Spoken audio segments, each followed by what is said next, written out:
Start recording. Awesome.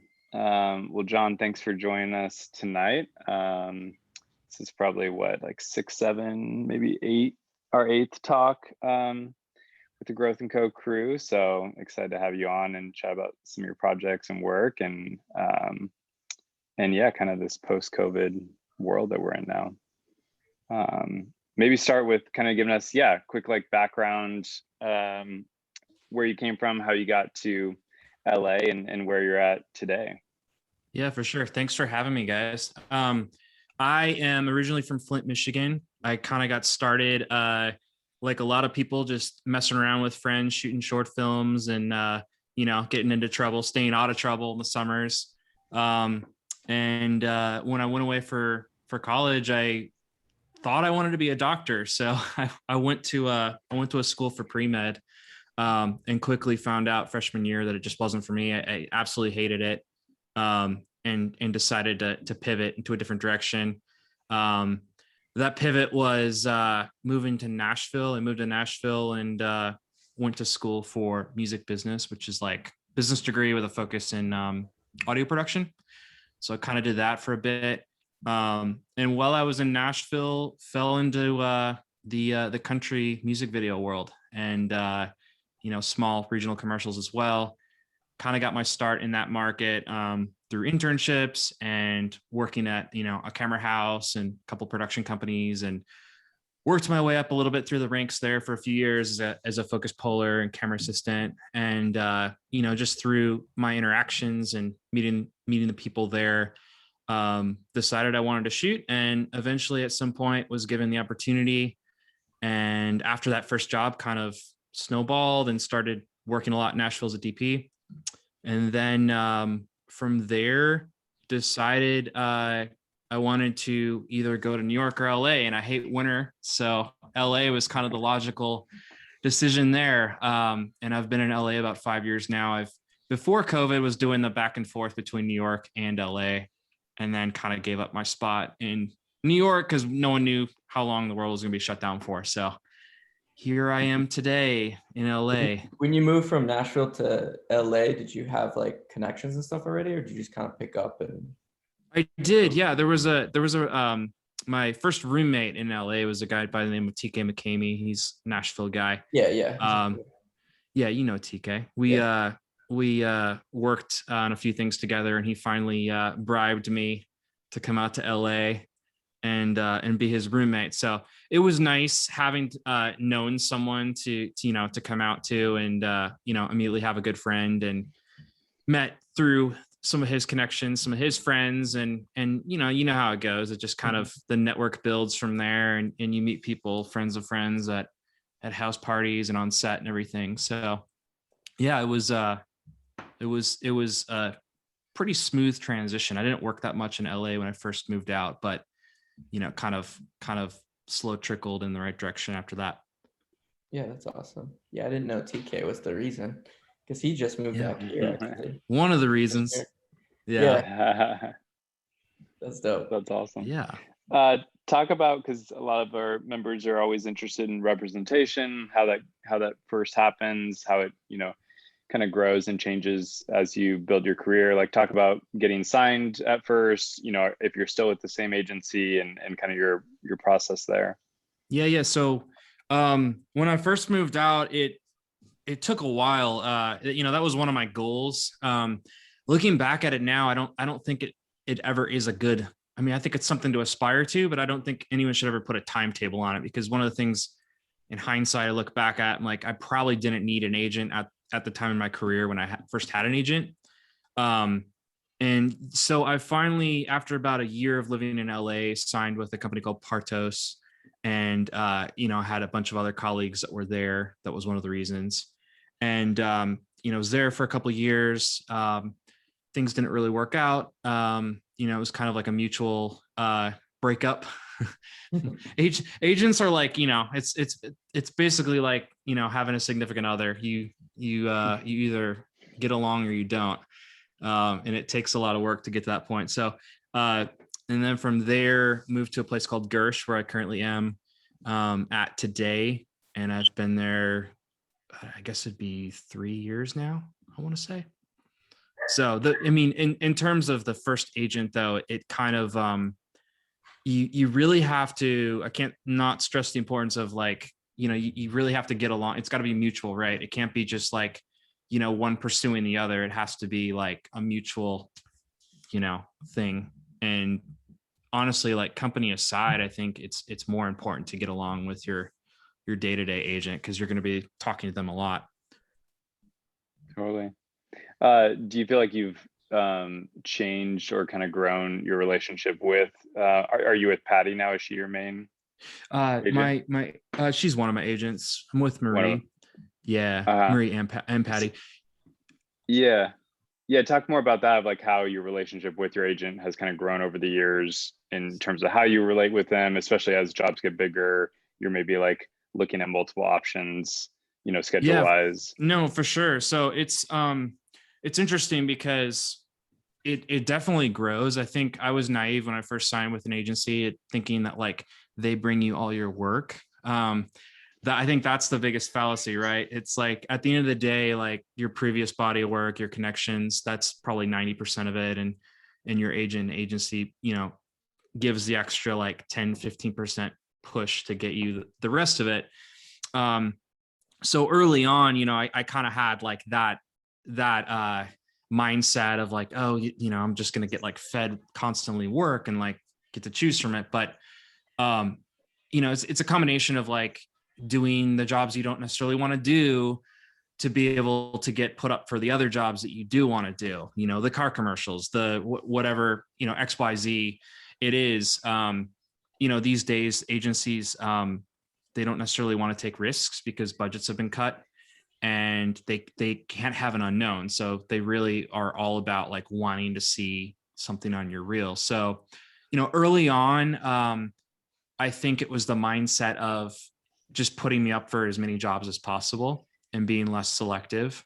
And then as my career has progressed, it's kind of, like a funnel, right? So you start saying no to stuff and you start really asking like the difficult questions and turning stuff down, to kind of get you in the direction you want to go. So, my agents in particular have been invaluable with advising on that. They've served more as like managers versus just booking agents. And, anytime we have, for example, multiple jobs we're up for over the same time period, it's a matter of, chatting through with them about what is going to be the best option, career wise, because at the end of the day, like, we're in it for the long haul. At the end of the day, like I want to be doing this for a while. So I just want to make sure that I'm making like the best long-term decisions. That's awesome. Talk about what that trajectory is then at this point in terms of like what you're saying no to and yes to, and kind of what you're focusing on there. Yeah, no, for sure. So the end goal for me has always been narrative, long form projects. I would love to be doing a combination of, a feature or two a year, or like a TV series. And when I say TV series, I don't mean like a network. That would be awful for me personally. But I just want to be doing, the movies that I actually care about the scripts for. And then filling my extra time with commercials that I actually care about. At the end of the day, I think it's like a really fine balance, right? I think a lot of people start in the music video world, and then they shift to commercials or do like a combination of both, but they're all like such different worlds. And unfortunately, like you're also put into a box, I feel like at an early age. So it's, it's always tricky to kind of break out of those boxes and move to the next thing. But yeah, in a perfect world, it's long form narrative stuff, and then some commercials and maybe a few music videos here and there that I actually are interested in. But at the end of the day, it's like, it's creative, right? Like I feel like early on in my career, it was about just surviving and being able to stay afloat financially in a, expensive city like LA. And then now my goals have shifted a lot, really. It's more so about like creative at the end of the day, and doing stuff that I actually care about. Very cool. Let's maybe jump back then to, really like a year ago now. You're in a month ago, COVID hits, you kind of have, you know, at least a number of months of basically it seems like nothing was happening, and then stuff slowly starting to happen kind of summer and fall. Like, talk about what that was like for you, maybe personally, as a creative, as a filmmaker. And yeah, what you know was kind of the growth or the change maybe in you, or steps you took or things you were doing during that time that, you know, at the end of COVID or kind of when you started shooting again, were some of those shifts for you? Yeah, for sure. So like early on, I was actually in New York. I had just come back from a ski trip with some friends and had gone to New York to check on my spot and just kind of hang out there for a few days. And you know, where was I? I was playing pool with a friend in a Brooklyn bar, and we looked up and the NBA had been canceled. And it was the strangest thing because it was like, oh, they're just overreacting, right? And then slowly but surely, like other stuff was canceled, like they canceled NAB, and then, you know, all these other things happened. And I was set at the time to do a little like experimental music film with these directors that go by the name of Twin. And we had been prepping for that. So I was about to fly back to LA. We were going to do this little film and go from there. And I was at the airport and they called me and they're like, look, like our kid's school was just canceled. This is getting kind of crazy. Like, what do you want to do? Like, we can proceed, but also like, we don't really think it's a good look. So maybe we just like push, wait a few weeks, see what happens. So we pushed, I came back, the world shut down. It started getting crazy. I owned some cameras. They were locked up at the rental houses. I literally could not get them. And, you know, a week, it was fun. It was like, all right, cool. This is kind of like a vacation. My roommate at the time had been on a movie, so he was gone. I had the place to myself. And then it just started getting, you know, I love always moving, right? So after a week of it, it was like, all right, cool. Like I'm ready to do something now. Couldn't get my cameras. Ended up buying a Blackmagic on B&H and just started going out and shooting empty LA because I thought it was super like weird. And, you know, it's like, if nothing more, like if this goes back to normal in like a couple like weeks, I want to be able to actually like have documented this just for my own sake. So I started doing that and started sending those frames to those directors I mentioned earlier. And they were like, we got to do something about this. We have to do like, if nothing more, like we should make like a little time capsule film or something like that. And I was like, yeah, let's do it. So they had the idea of adding the human element to it. And it quickly turned into us interviewing friends of friends out their back porch or front porch or whatever, like in a distance way. We kind of built like a formula for all the interviews. And then we just shot like a bunch of B-roll in the process. Sometimes, I mean, the majority of it, I would go out by myself and just, you know, one man band it, which was, it was amazing in a way because it brought me back to my roots. And like, you know, everyone starts doing that, right? So, you know, for once I didn't have a crew, I didn't have a focus puller, I didn't have anything. And I had to do it all. But also like, I feel like you can be like really nimble and like get away with stuff that you can't normally. So I started doing that. And then we started doing more interviews. I bought a drone. I taught myself how to use a drone. And all in all, this was like maybe 60, 70 days worth of shooting.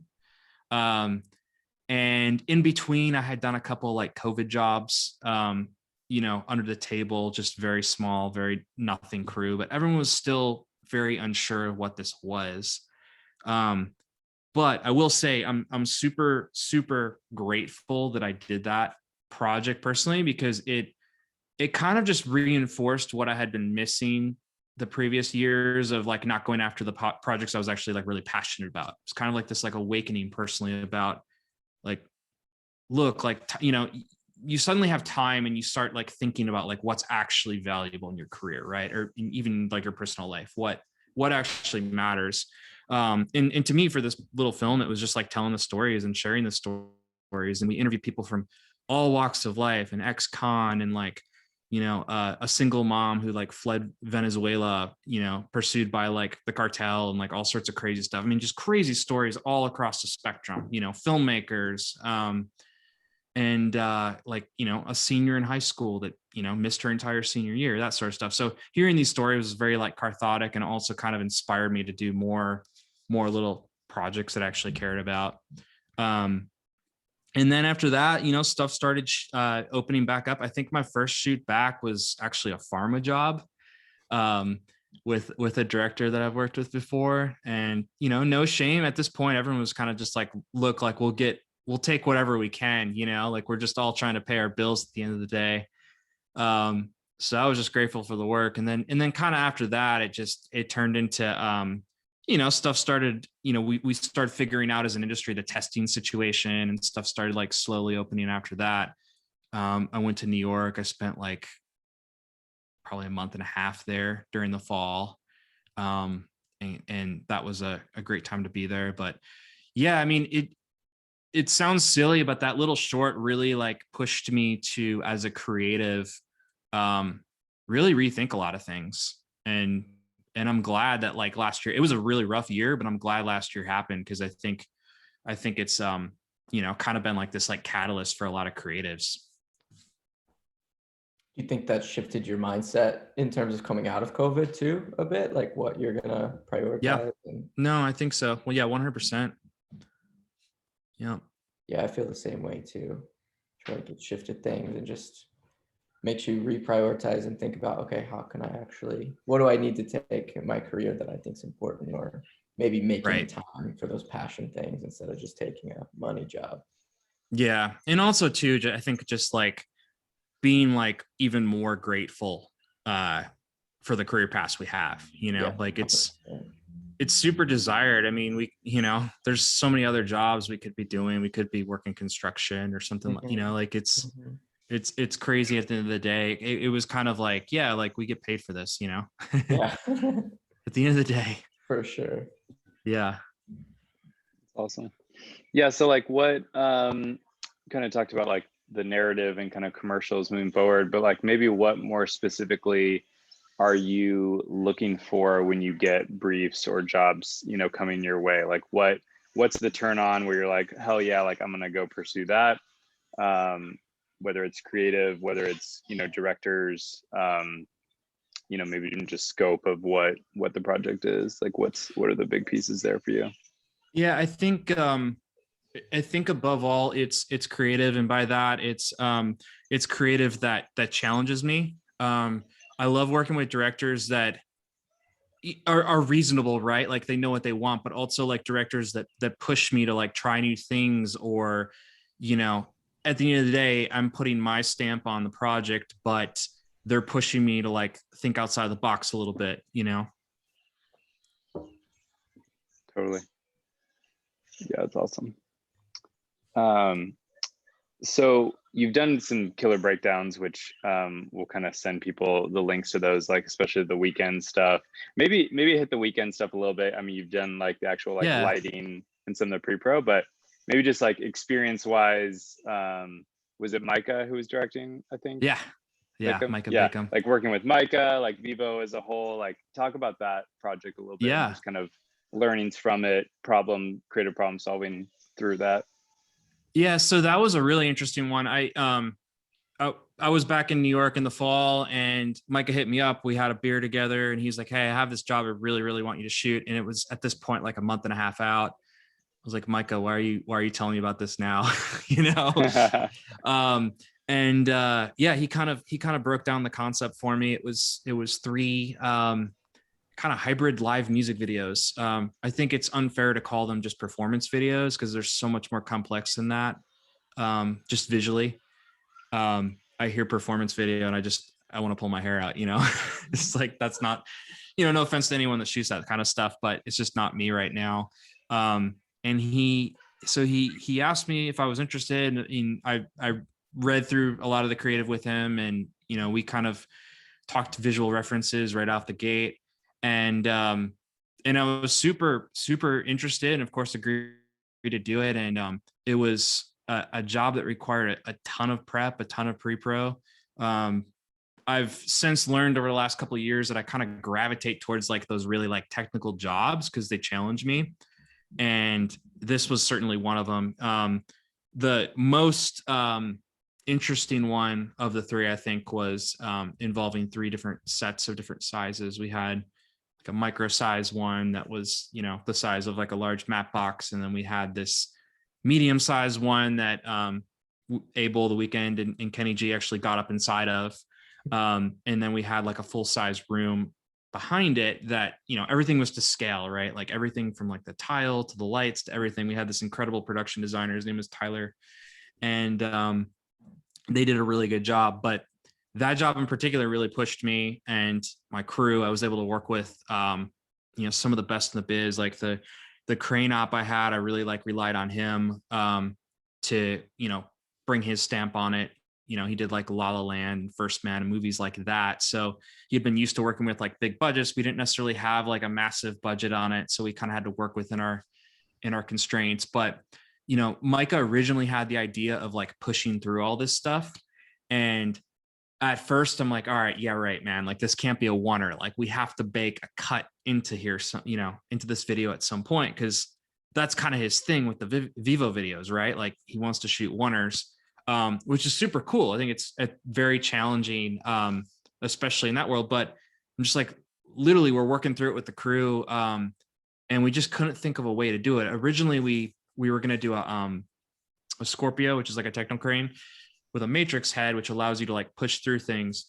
But I was going to take it a step further and we were going to put a probe on the front, a long probe lens. Because I was just thinking like, how are we going to get through like the first mini set? Like the camera is literally too big. It can't go through it. And at the camera prep, we quickly realized like the probe was just like massive because we're shooting on film and all the probes were like, you know, they're little options, right? Like there's a little Laowa thing that's like, I think it's like a T14 or something crazy like that. I'm just like, we're shooting film, so we can't, you know, there's no way like I'm gonna have enough light, you know, I'm not gonna bake them with that much light. It's gonna be crazy. So quickly realized like the probe thing. And then on top of that, like in order to balance the camera itself, you need to counter it, right? So when the camera itself was in matrix mode, we had no way to like get the mag from not hitting the, anyways, we quickly ruled that out. And then it became a matter of, all right, how are we going to do this? How are we going to, you know, he was totally against no cut, which is cool. It challenged us, but we left, I think it was the first, we had a lot of prep time on that. So we had a pre-build, pre-rig, pre-light day, and then a full rehearsal, and the actual shoot. We left the pre-light day not having a solution, and it was terrifying. I think we spent like the last like 30 or 40 minutes just all talking about it because we had rehearsed the other two videos and like, you know, built everything up. And then the goal was to like rehearse the third one so we could leave that built, shoot that out the first top of the day, and then shoot the other ones. But we left, I just remember like that night we were all just like we literally could, like I couldn't sleep. Micah was texting me, the crane op was texting me, you know, just how are we going to pull this off? And then I think it was before the first like rehearsal day, we kind of all had this epiphany, like, okay, like let's mount the sets on series of like dolly tracks. So the first one we built kind of like opened up, which is really tough being super precise because I mean, it was so small and it was built out of like a cardboard material. So we had to be like very precise with the movement, the dolly, and Art had to like slice it just right. And they had spent like a week building this model, so we didn't want to mess it up. And yeah, so we decided finally on the first set pulling apart this way and the other set moved on a dolly this way. So throughout the video, we had this crazy, incredible dance of crane moving, sets pulling apart, sets moving 2.5, and then we built stairs on the middle set, on the front and the back, and Kenny had to like hop out at one point and run around and go into the other set while the camera was like off him, and then like Abel had to like hop out and run around, and it was all in camera, all live, all on 35, and so we get to the shoot day. And we finally had it all rehearsed. We had it dialed. It was finally going to work. Like we think we had it, but we didn't have Kenny or Abel on the rehearsal day. We had a stand-in. So at the top of the day, and we only had them for 8 hours, right? So we had to like walk them through everything and make sure they had their marks and all that. And you know, they're musical artists. They're not actors, so they don't necessarily deal with marks, and they're not precise and whatever. So I think we did like 3 or 4 rehearsals. I think Micah actually like did a couple rehearsals to show them like what they were going to be doing. And it was after like the third time that they actually rehearsed it, they're just like, all right, we got to go. Let's shoot this. And we're like, okay, like we don't have all the film in the world, so please don't mess this up. And so we roll the first take, and literally a minute in, the camera jams. Because apparently we had like been flipping it too fast with the Matrix head, right? So we're like, oh man, is this going to be an issue? Like, is the roll like not going to work? Do we need to slow it down? So we kind of rethought some stuff, and next take, nothing went wrong. We were good. Third take, we were good. We kind of had a couple, changes here and there. And I think we nailed it on like the 5th take. And it was one of those moments where everyone was like on a high, because there were so many little like moving pieces, from like the lighting, the programmer, to like art helping, to like the grip sliding stuff into place, to crane, to all this stuff. I was over on like the wheels, like doing the roll, and like my operator's like next to me, like trying to, it was cool. So we finally nailed it, and it was like a super rewarding moment. And then the other two songs were pretty complex as well, but not nearly compared to that. So yeah, I mean, we had an incredible team on it. There's no other way we could have done it without the people we brought on. But that's a perfect example, honestly, of a director challenging me. I mean, it was like, could we have shot that digitally? Yes. Would it have been a lot easier? Yes. Could we have not made it a oneer? Yes. But like the fact that he pushed us to kind of do that, and he had the idea in his head, was super cool, And at the end of the day, I think they turned out really well. That's awesome. I love that. Anyone else who's in here, feel free to drop any other questions about that one. We can circle back, just because especially that 3-set music video is crazy. Yeah. Very cool. Had Micah done anything kind of in that world? I mean, I know he's done a lot of like set build music videos, but like anything that complex in terms of moving sets? I don't think so, honestly. I mean, he's done some really cool ones in the past, but like nothing, I don't think that technical.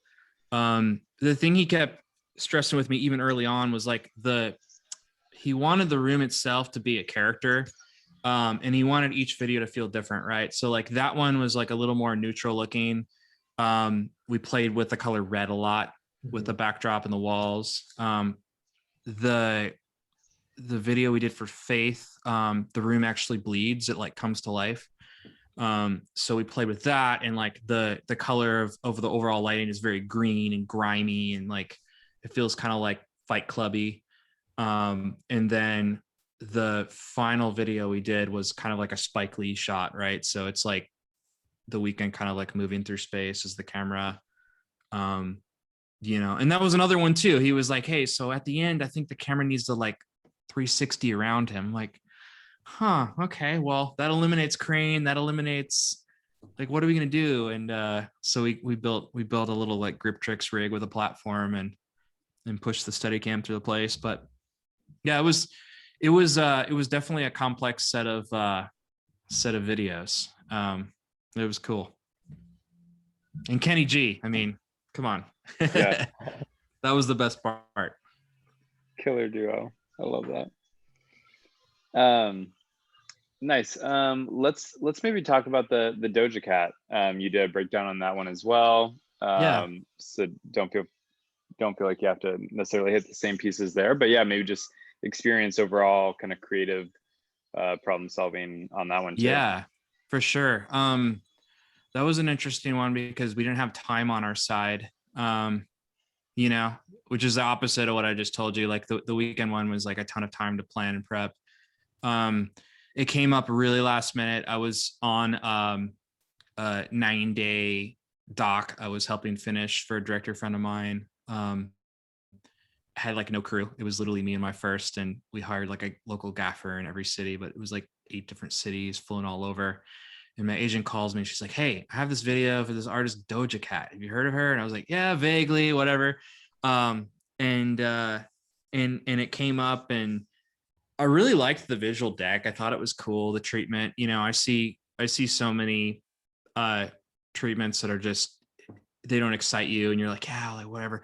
And I listened to the song too, and the song was really good. But I almost turned it down because I was so just exhausted mentally and physically at the time.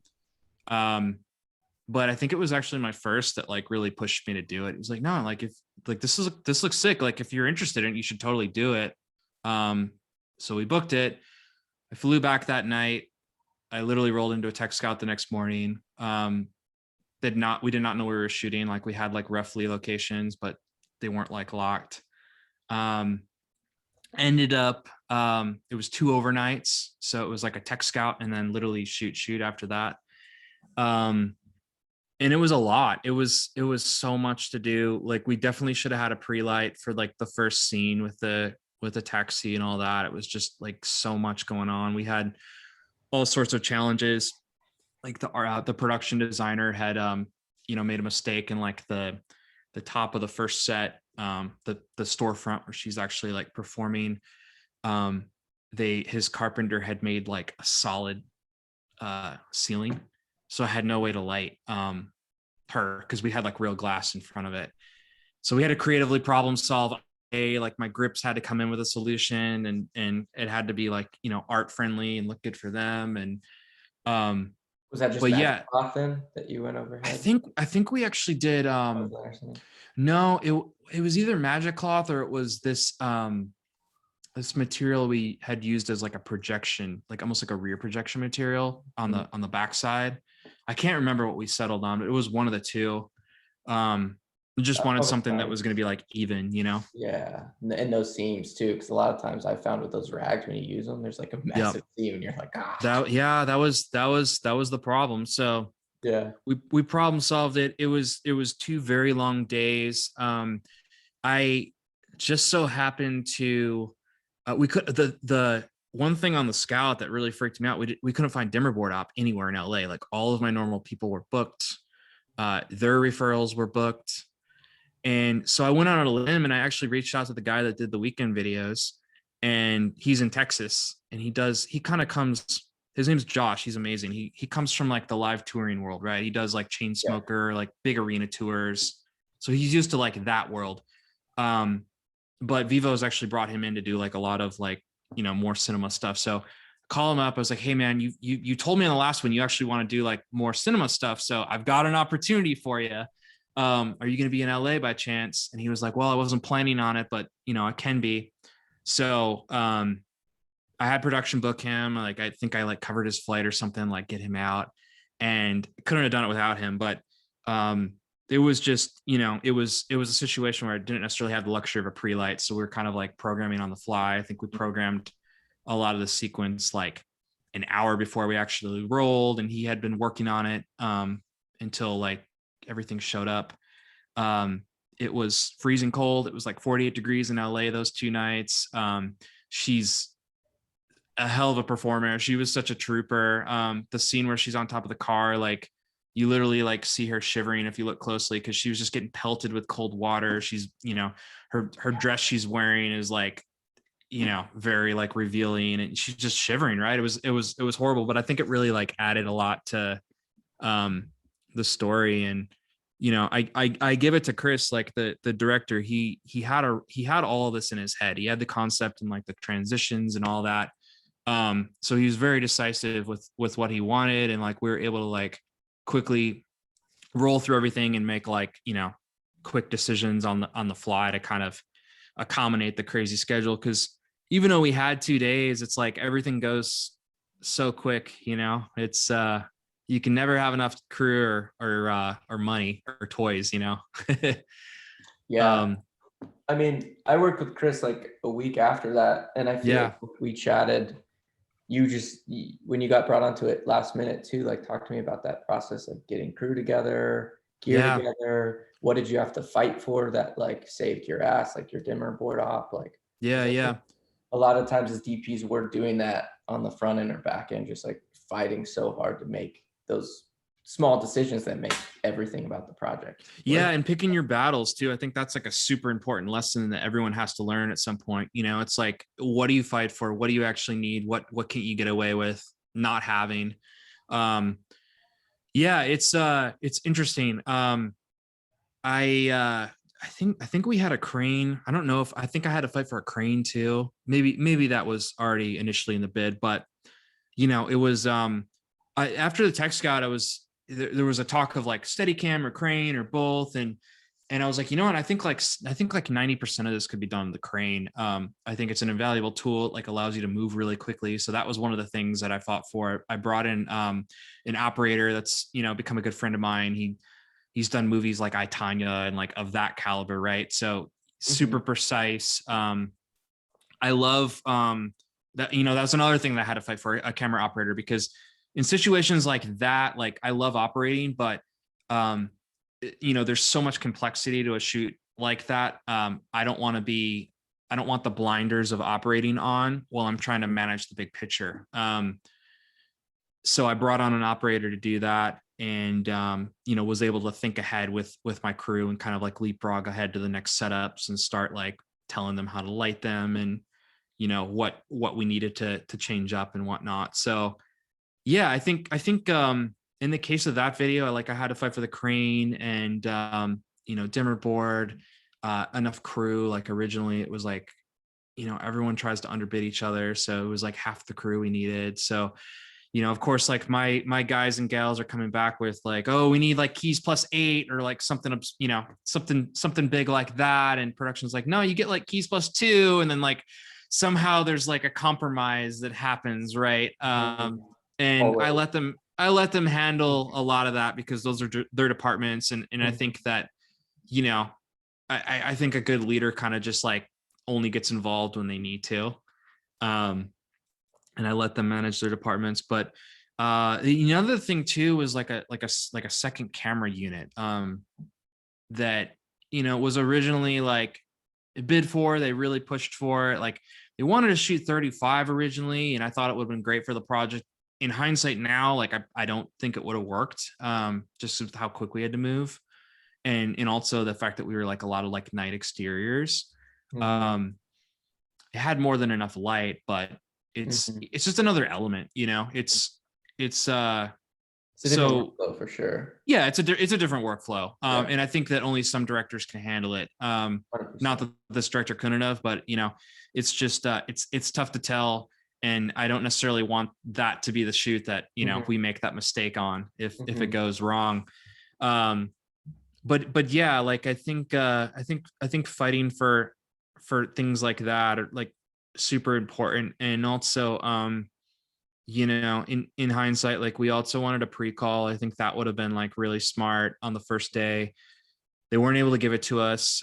It kind of kicked us in the butt. It came back to haunt us because I think it took us 4 hours to get everything in. It was a lot, you know. We had like condors and cranes and like, you know, multiple soft boxes and multiple backlights being flown and, you know, wet downs and like, you know, grips having to go over and help Art put stuff up. And it you know, again, you can never have, I feel like music videos are always in particular organized chaos, even though you have big budgets, you know. Yeah, on that one, did you prep, like, because you flew in and then you tech scouted, did you have gear already settled, or did you with your gaffer just go through the list as you're scouting and kind of put an order in after that day? Yeah, it was a lot of that. I mean, I wasn't able to really pre-game anything other than fighting for like the crane and a couple other things that I knew we absolutely needed.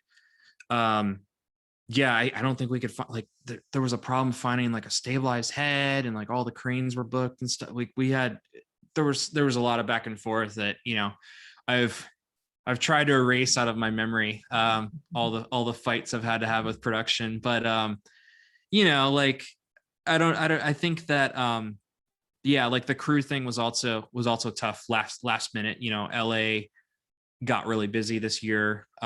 It's still really busy, and that time wasn't an exception. Like it was really hard to find people. Like luckily, a lot of my first calls that I've worked with were available, and I was able to bring in my first that I had just worked on that doc with. So I happened to be, you know, luckily with him and pitched him the job, and he basically agreed to do it right then, with which otherwise, you know, I had gone through like a bunch of other firsts and no one was really available. So lucked out there. And then yeah, in terms of like the prep, like there was discussion during the scout, but you know, we were having discussions and back and forth with production up until like the day of the shoot. Luckily it was an overnight, so we had, you know, the day to like actually prep as well.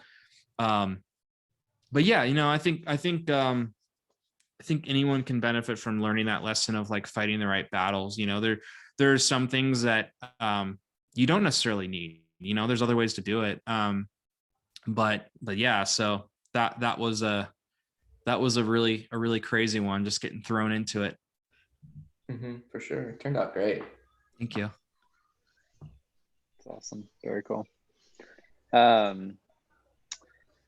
Let's jump to the Etsy one. I shared that on Slack with our crew as well, so they can kind of reference some of those stills. But yeah, maybe talk a little bit about, well, first of all, I'm guessing it was all studio, just art builds?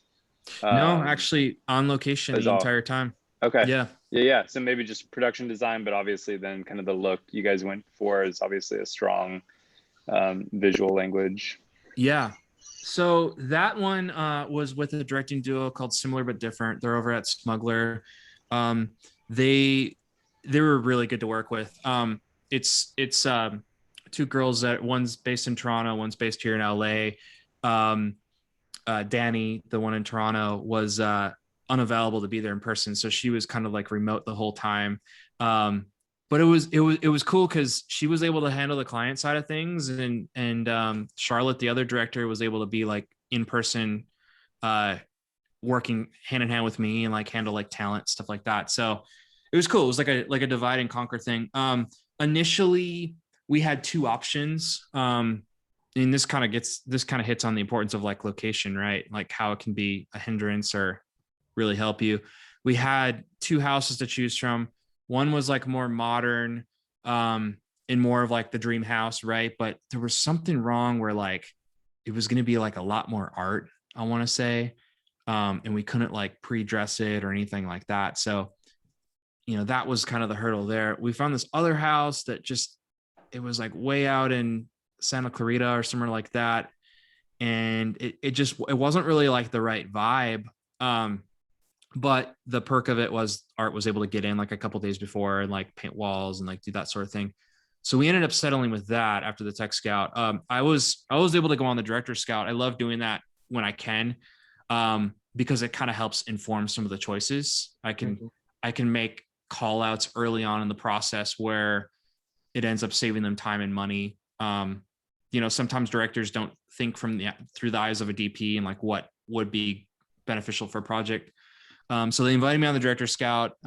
We decided on that particular house just because it was going to be like the best for art and our purposes. And obviously Etsy is kind of, I don't know, like hodgepodge is the wrong word, right? But they have, you know, so many different things going on through their universe. So the whole premise of the spot was like all people from all walks of life, you know, different art builds, different places around the country and whatnot. So we had all these different setups. Each were like drastically different. We had like, you know, a kid in this bedroom with all these wallpaper options that changed. And I just wanted it to feel like, I knew we couldn't shoot film, but that was kind of the feel of it. Right. So they wanted that from the get-go. They wanted, you know, very, not stylized, but very like kind of like a heightened, like natural feel. Right. And I had seen some of their other stuff and it was just really like bright, kind of like flatly lit. And I was like, oh, we can do better than this. Right. Cause I feel like at some point, you can still, the visuals can feel bright, but you can be like shaped, right, with like hard light. So I wanted to like really use a lot of like hard light and really like shape it and have it like creating like shadows and falling differently on like talent, stuff like that. So that was kind of the notes I had initially communicated to my lighting and grip crew. My key grip at the time literally got COVID the day of the tech scout. So we had to like flag on the play, like find someone like same day. I think he sent someone to cover him, which is crazy. So I was, we were kind of thrown into things differently with the grip side of the world, but it ended up working. And then the final piece of the puzzle was I wanted to shoot large format to kind of add another element to it. But I shot it. I think I shot the lenses. I had a Venice and we shot K35s. But I lit everything to like a T4 because I wanted to see a little more of the world, because that was part of, the spot and like the environments that the characters were in. So like the Venice, I love the way it handles colors. I think it's the most filmic digital camera on the market right now. I find myself shooting with a lot. My DIT and I had designed a LUT for the shoot based on something that I had built with one of my colorists, and like really push things kind of like in a filmic direction, like golden highlights, kind of like the like bluish purple shadows, and just like responding to the mixed light differently as well. There's one of my favorite setups is actually this gentleman in front of a fish tank, and the fish tank kind of has like this like cool white glow to it, and we wanted the overall ambiance to kind of feel like an overcast, like almost like a stormy day, and did that with like a nice like soft push. But yeah, I did a lot of like, I feel like all the setups we try to just like model in the most like filmic way as possible, through like the lighting and the LUT and the lens and the filtration and all that. I feel like it's super important. The camera movements too were very methodical dolly pushes. No Yeah, I really like the handheld lighting. editor. There's like, I'm looking through the stills, and you did a bunch of like sodium nighttime looks, and then hard daylight, soft daylight, and then there's this really nice one. It's like two women putting up there's like a crib in the back, and they're putting up. Oh yeah, I love that. Here. That one's nice because you went sodium with the windows, but then it looks like you have some cyan, or I don't know if it's tubes or something, or maybe it's just the wall color production design. Yeah. There's like a cyan like feel to the shadows, which is yeah. So and another note too is how important production design is to the looks we craft, right? I feel like this one in particular was a production designer who's one of my favorites. His name's Carlos Laszlo. He just did an incredible job. His crew with creating environments that, like you said, like that wall color, for example, was picked because we wanted to like really like pop the characters. Mm-hmm. And it's just a great example of like how all the different departments can be on the same page to motivate some of the choices visually we make. Yeah, it's special because it doesn't feel like your average like Etsy right or like right.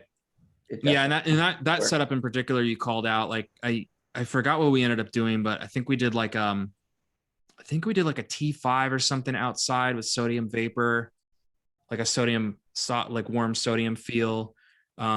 And then I had like a couple cool pushes going into the ceiling. Luckily we kind of had like an A-frame. Yeah. Right. So I was able to utilize like a really tall ceiling, which we don't always have the luxury of. And then yeah, the practical bulb too. We had a bunch of lamp options to choose from, and I thought that was the most interesting. I really liked the pink color to it, and like how it had a bunch of little holes in it, stuff. Yeah, it's nice. So ultimately I wanted everything to feel very motivated, right? I wanted all the decisions we made to feel like, it wasn't a movie set, like it was actually, just like looking into like the lives of regardless of it just being an Etsy spot, looking into the lives of each of the characters. Yeah. Was it a one day shoot? 2 days. And all in one location, just different. All rooms? In that same yeah, we found like a really big house, and Art was able to change over a lot of the rooms. Did you plan around like lighting in terms of, because some of these are nighttime looks, or did you tent windows and stuff? Right. I want to say, yeah, everything was scheduled out, to help us. So we had like the minimal stuff, but I believe we timed the night apartment where she's putting on her earrings. I think that's actually night for night. And then the rest of it was just planned out, time of day, shooting on the opposite side that the sun was actually, so we had more control. Yeah, I think it's best approach if you go into a location and see what's actually naturally happening versus having to force something or Sure. change it, Yeah, because I feel like I get put in situations too like that where you have to speak into schedule and make sure. Yeah, no, definitely. And we had a lot of coverage, so it was, and also the other element was no client or agency in person. They were all on Zoom. So that, I'm sure, Nick, you've done a lot of these where they're remote, but I found that I actually prefer for them to send a representative, so they can see what's going on. It's so easy to get wrapped up on and nitpick little things when you're just sitting on your couch and looking at a screen. You don't actually know all the stuff we're going through in person on set.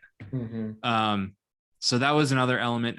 But the girls did a phenomenal job of like managing that. And our producer himself, he was outside in a tent, kind of like on this like video village call. He had his headphones and his microphone set up. And I actually took a video of him at one point because it was so ridiculous. There's like this like beautiful pool, and then there's this like black production tent, and he's just like scurried in. It's like a contrast of like the pool teasing him. That's super funny. Yeah.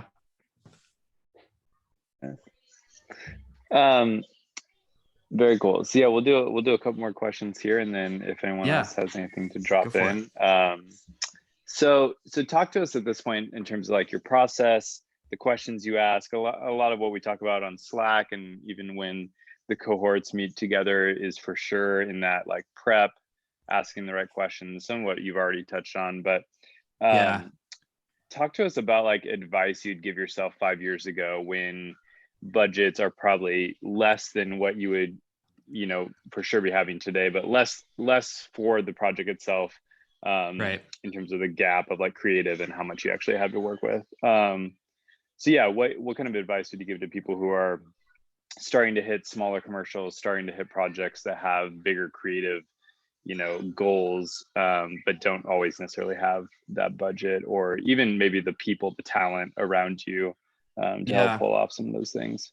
I think communication is absolutely key in this industry. And I feel like I'm a pretty decent communicator in terms of like production and, dealing with other departments and whatnot. But I think it's so valuable and also so important because at the end of the day, like, time is money with each project, right? Like you have like a limited amount of money, you have limited amount of time to execute this. And oftentimes like a lot of moving pieces. I think communication is like absolutely critical. And looking back at it, I wish I would have asked tougher questions early on with production or before I take a job, right? Nowadays, I'm to the point where I kind of have like a set list of questions that I'll ask production. If I'm on the fence about a job, right? I always ask crew size, crew rates for keys, and then like the ref equipment budgets. And I do that because it immediately tells me the scale of the job, right? If it's a job that they've only had keys +2 budgeted for grip electric, I know what to expect. And it also helps me inform my crew on the tech scout of what we can and can't do. Cause I'll have in the back of my head, okay, like if you have keys +2, you can't have like 18 Ks, you can't have, dolly moves and other toys like that. Or expect to like 10 a whole house, with that. So I asked those questions early on, now, if I'm on the fence about doing a job, because, especially with commercials, because at the end of the day, I don't think anyone got into the film industry to shoot commercials. At the end of the day, like we're all trying to, I think most people for the most part, like long form, shoot movies and stuff that actually is able to tell stories. So I think just asking yourself too personally, like the tough questions, like, why am I taking this job? What, like, personally, I have like 3 qualifiers. It's either like creative, I'll take the job for the creative. I'll take the job for the director or like some sort of contact production company. Maybe it's a producer I want to work with, or the money. At the end of the day, like we do all have to pay our bills. So I think like, that's a qualifier. And if the job's not giving me at least one of those, bubbles, I almost think of it as like a Venn diagram, right? You have like overlapping circles. The unicorn dream job would be all three, but we don't always have that. So if a job's not giving me at least like one of those things, my time is probably valuable elsewhere, and oftentimes I look back at it and I regret not taking the more creative jobs, that might not have made a penny on, early on, but you gotta make those mistakes for yourself in order to grow and, progress forward, I feel like.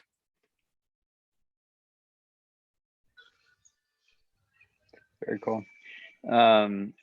Real quick, just because I realized that it is Oscar night, right? Or is that tomorrow night? Never mind. Is it tonight or tomorrow night? I think it's tomorrow night. Okay, so even even better. Yeah, it's not over yet. Give us your Oscar favorites.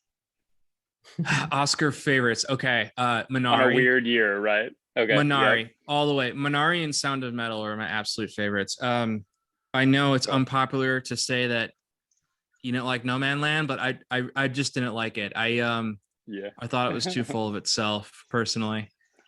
I loved her film The Rider a lot more. But Minari was amazing. I loved it. It was like so heartfelt and like relatable, and I thought it was beautiful. Yeah. So my two film, and then I thought Sound of Metal was beautiful too, and I thought it was simple and like an indie done really well. It's ultimately about these two characters.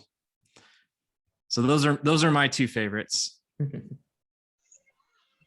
Awesome. No, it's fun. It's been such a weird year. Just obviously with like theaters being closed and just the releases all being different and pushed and so on. But yeah, it'll be fun to see. Mank was really cool too. I like that Fincher really pushed himself into black and white. And my only gripe about that, I don't know what you guys think, but the audio is just like, the audio effect was just so obnoxious to me. I was like, really? Like, I get what you're trying to do. Yeah. Love it. Nick, any final questions, or anyone else who's still with us here to kind of I think Michael had a few on the Slack. Oh, cool. He was interested in like the ballet stuff you did. Oh yeah. Jon. I think he was more curious. Just kind of about the process, and maybe I think one of the big things in that project was like the camera movement and right, just like how you flowed really well with the dancers. So maybe you can talk about coverage and dealing with natural light, locations, etc. Yeah, for sure. That was unique in the sense that we had the entire Lincoln Plaza as our canvas. Just super cool. Like you never get to shoot there. It's like one of those locations that they just don't allow. I think Black Swan shot like a handheld shot through it. But so that was interesting. It was also weird because a lot of it was under construction. But the director approached me originally about that because another DP that I'm really good friends with couldn't do the job. And he was like, I really like your stuff too. He recommended you for this. Love to work with you. So another one I almost turned down because I was like, we just don't have the money. Like we literally can't do what you're trying to do. It was supposed to be like 4 films and we only had 2 days to shoot them. But I went back and forth about it, and I told the director flat out, I was like, the only way I'm going to do this is if we can shoot on 35. This is like a once in a lifetime opportunity. Where like, when else will you have like dancers dancing around like this prestigious, plaza? So there was a conversation about film. We went back and forth about it. I was able to, they had some money, but not nearly what we needed. I forgoed my rate. he forgot, like he gave up his rate. We got film, and then so in terms of like designing these films, they had paired each film with a choreographer, right? So each choreographer got their opportunity to choreograph a film with their dancers in their company. So the first one was a oneer. It was super complex. It was all over the place. There's only one cut, I'm proud to say, in it. And the other one happened to take place directly in the fountain. It's a single dancer. And then one was gonna be more of like a methodical, very like locked off, very composed shots all over the place. And then the third one was a single dancer, and they wanted to utilize like the back part of the plaza. So I knew that going into it, and I was obviously most stoked about the oneer because I thought it was an incredible opportunity to really challenge ourselves. Because of that, and because they wanted to put the dancers in the pool, reflecting pool, I was like, how are we going to cover this? There's, we're shooting films, so that kind of like eliminates some things, but it's going to be really boring and flat if we're just covering it from the sidelines with a steady cam or a dolly or whatever. So I was like, I think the camera needs to float above, like let's get a jib, like let's figure it out. But then me and the grips sort of shot that down when we measured the reflecting pool and realized it was like 50 feet across by like 300 feet long. And we're just like, even if we got like a large jib, like we're going to limit ourselves so much. We're not going to be able to get dead center. It's just not going to be right. And also moving around a jib and trying to shoot 2 of these in a day, it's not going to happen. Right. So I was like, guys, we need a crane. Let's get a crane. Let's get a crane. I thought the producer's head was going to explode. But I don't know if I had given up my full rate at that point or he had given up his, but at one point, like I pitched the crane and I was like, guys, I'm dead serious. Like, they were like, well, like, let's look into like I think there was like a Scorpio 23 in town. And I was like, okay, well, it's just the same problem, right? You're only going to get like a third over the pond. So I was like, we need like a 50. We need like a super techno 50. The other caveat was this was non-union because it wasn't big enough to be. And I don't know if you've experienced this, Nick, but New York is super either a union shoot or non-union. There's no in between. You can't hire union people to do non-union. And then, so we're shooting at the Lincoln Center, which is like a super union venue, right? So production's like, we literally can't afford to run this union. So what do you want to do, John? Like all the crane vendors at like Monster, like the biggest crane vendor, like they're great, but like they're all union guys. They're not going to come out, they're going to require like a Teamster and like all this to move their stuff. So I'm just like, guys, give me the crane. We need the crane. I found a guy who happened to run Panavision's old crane department, and they ended up closing down. He bought a bunch of their stuff and he runs his own company now. So he was able to hop on and did a phenomenal job, like absolutely killed it. So we got this crane, like we gave up our rates.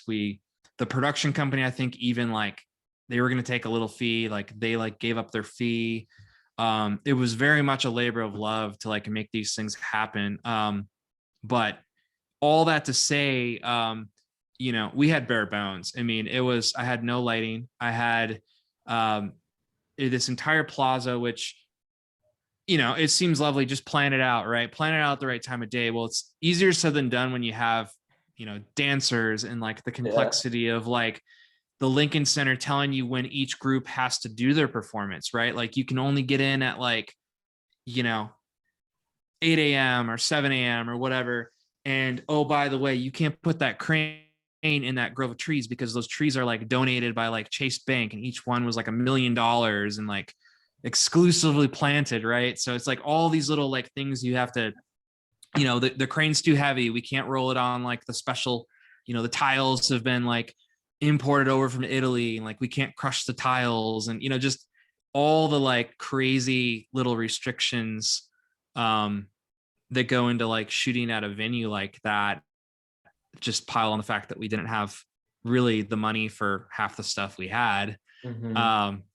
But I'm super happy with with how they turned out. And another thing that I added was the Atmos in the first one, the oneer, just to try to break it up. I wanted each part of that video to feel like a different world, right? So like at first it's like the dancer's a solo dancer dancing around like a sculpture, and it's very like, it's just like monolith, black and white almost. And I added a ton of like atmosphere to kind of like break that world apart from the grove of trees.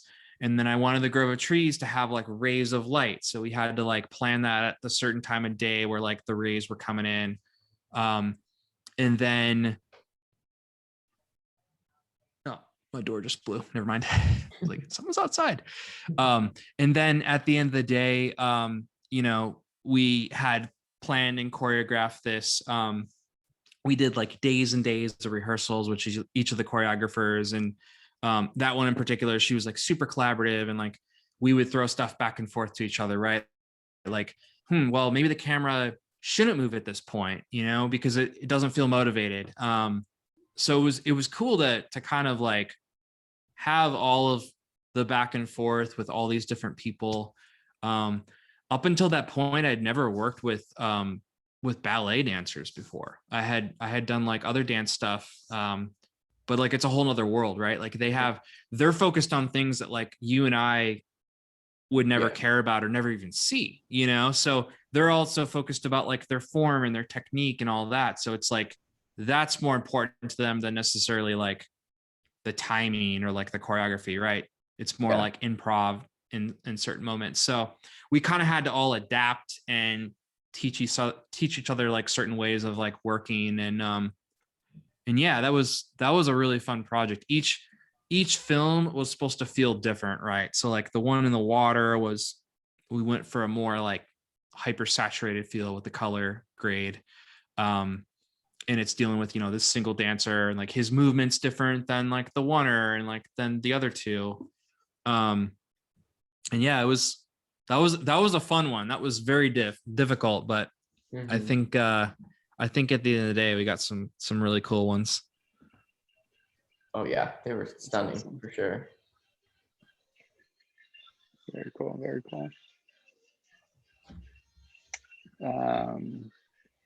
Sweet. I think that's all that was on Slack. But yeah, we'll definitely share your other IG breakdowns from the weekend and Doja Cat too. I love when you're posting those. It's super fun to dive into that level and the details for it. So it's yeah, fun, man. It's fun to break those down and kind of reflect. You know, it's ultimately like a little reflection on my end as well. Totally. Yeah. Did you like those cream sources you used on Doja? I did. Yeah. Have you used those before? Yeah, well, I had them because I think your gaffer on that, I forget his name, but his brother was my gaffer. Oh, right. Yeah, Scott. Yeah, so we used that SpaceX and like the other little creams, like the cream micros. Actually, I was really impressed by. Yeah, I had never used those until I worked with Nia, the gaffer I had on the weekend stuff. Yeah, they're great lights. I love the quality, and I feel like a lot of LEDs right now are kind of chasing after like the soft light feel. But the micros are great. They're very like hard and punchy. They're kind of like par cans, you know? Yeah, I like that. I think the beam angle is like 20 degrees. It's like super thin. Yeah. It's awesome. Yeah. And just the quality, right? It's like, I think they look better than sky panels, honestly. I think like the color rendering is a little better to my eye. I think so too. Yeah, now that I look back on it. What would we do without LED? Yeah, sure. Yeah, every time I go to LA, I'm so jealous because you guys have all the new gear. I'm like, man, these cream sources are rad. And I tell all the gaffers, I'm like, oh, you guys, you need to buy these new lights. Come on. You got DRNA with their 30-year-old 18K. Not even a real 18K. Yeah, the thing's like, the bulb and that. Shout out to DRNA though. They just sold their studio. Awesome. They're not even around anymore. Did they really? That's crazy. Yeah. Yeah, DRNA is a Nashville rental house. There's only a couple of vendors in Nashville, obviously, like a little smaller market. That was one of the tried and true places I would use. Love it. Love it. Awesome. Well, Jon, thanks so much for hanging with us tonight. And thank you guys. Yeah, we'll